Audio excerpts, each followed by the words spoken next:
So now I will show you how to do a factory network unlock. In my opinion, this is the most valuable way to unlock your phone, and once you have an unlocked phone, you will be able to resell it at a higher price, and your phone will be compatible worldwide with all carriers. The first thing we have to do is to disable Find My iPhone, so simply go to Settings, scroll down where it says iCloud, and scroll all the way down where it says Find My iPhone. Make sure it is completely off, so you can turn it back on once your iPhone has been unlocked successfully.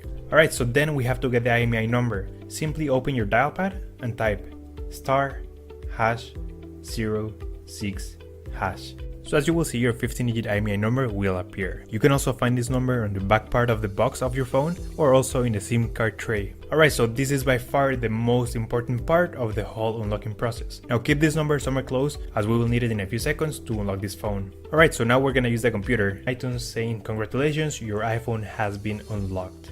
Boom, there you go guys, your phone is now fully factory unlocked and now it's compatible worldwide with all carriers.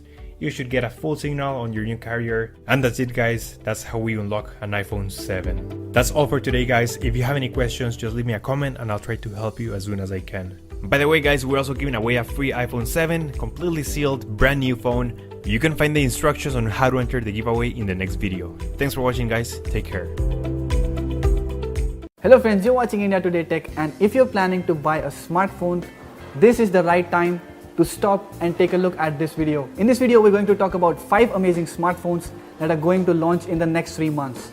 The most awaited smartphone in the flagship killer domain right now is the OnePlus 6. OnePlus 5T has already started to go out of stock in most markets, which is hinting at the launch of OnePlus 6.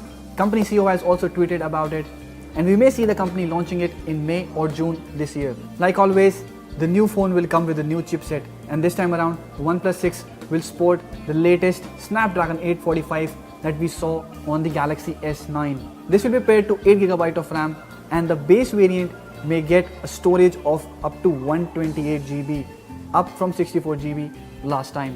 But seemingly the best upgrade would be its new bezel-less design. OnePlus 5T already had a very thin bezel design, but this may be pushed even further on the 6. Now there are 2 design possibilities to it. First, OnePlus may expand the display size, keeping the overall phone size very similar to the OnePlus 5T, which means that the OnePlus 6 will have about 6.3 inch of display size, very similar to the Vivo V9 that we saw launching last week.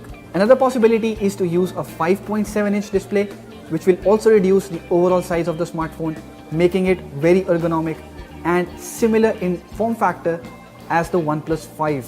But then, since OnePlus is using a notch at the top to carve out this bezel-less design, the OnePlus 6 may very well end up looking like the iPhone 10. But Android smartphone makers don't really seem to care, as you have seen a lot of companies adopting this design. Vivo V9 and the Asus Zenfone 5 being the examples already launched in the market. Some of the photos leaked online also hinted that the phone will come with a glass back, and there are rumors that the phone will support wireless charging as well.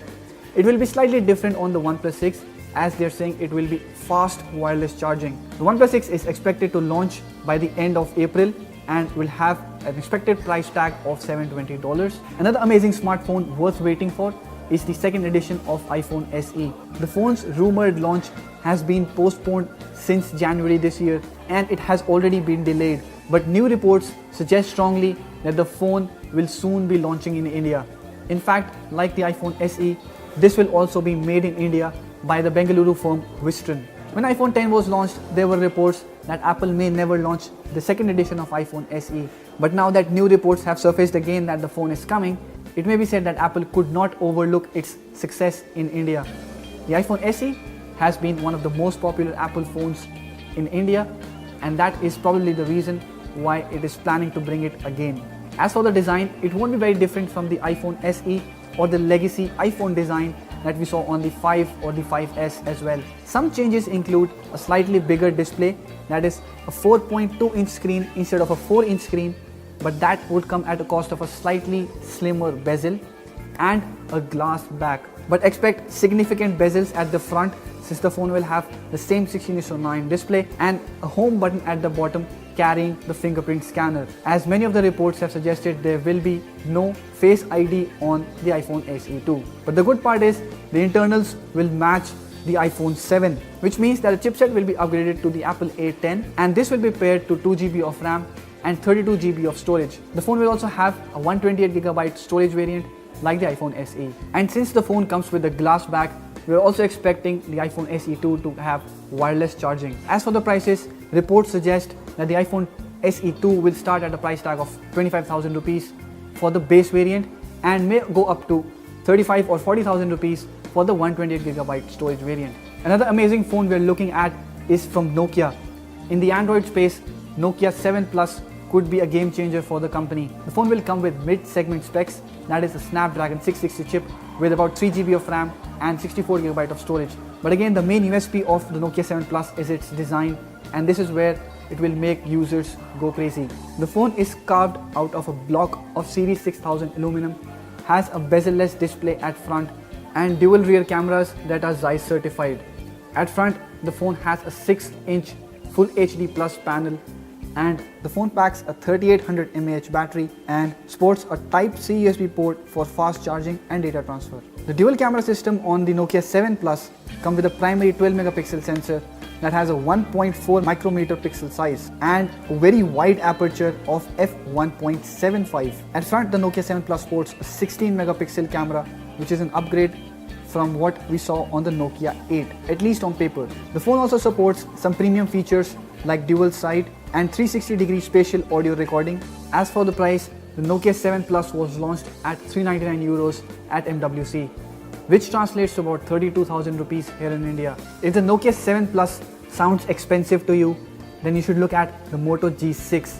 The phone is the first to come with bezel-less design in the Motorola lineup, and while we already have the Redmi Note 5 Pro in the similar price segment, Moto phones have always given a tough competition to Xiaomi phones, especially because they come with a cleaner and faster stock Android interface.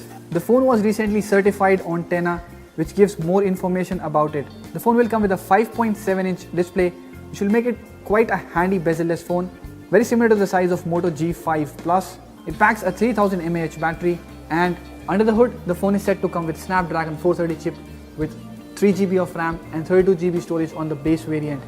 As for the cameras, there will be a dual camera setup at the back with 12 megapixel and 5 megapixel sensors. The leaked photos show that it will have a design very similar to the Moto X4, that is a curved glass back and a very smooth front. The only difference will be that the G6 and the G6 Plus will have a bezel-less screen.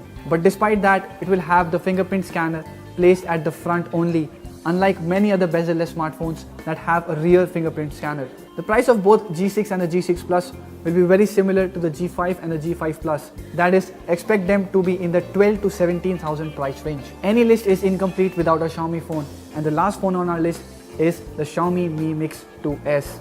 The phone has already been launched in China, and we got a glimpse of it with a truly bezel-less design. The phone has up to 90% of screen to body ratio, and it does it without a notch. It sports a 6-inch Full HD Plus panel and is the first mixed device to come with an OLED display. The body of it is made out of metal, and it has a ceramic back like the Mi Mix 2. Under the hood, the phone runs the Snapdragon 845 chip with 6 GB of RAM and 64 GB of storage. There's also an 8 GB RAM variant of the phone, which comes with 256 GB of storage. At the back, the phone comes with dual cameras, the primary sensor being a 12 megapixel 1.4 micropixel sensor with 4-axis optical image stabilization and dual pixel autofocus. The secondary camera also has a 12 megapixel resolution, but with a smaller sensor and a telephoto lens. At front, the phone comes with 8 megapixel sensor and supports AI portraits. The phone has been launched at a price tag of around $520, which translates to about 35,000 rupees here in India. But like we saw with the Mi Mix 2, the Mi Mix 2S may also get a slightly cheaper price tag when it comes to the Indian market. So these are the smartphones that are worth waiting for right now, and if you liked any one of these, let us know in the comment section below. Also, if you've liked this video, hit the thumbs up button and share it with your friends. Subscribe to our channel to get latest videos on technology like this. Thank you for watching.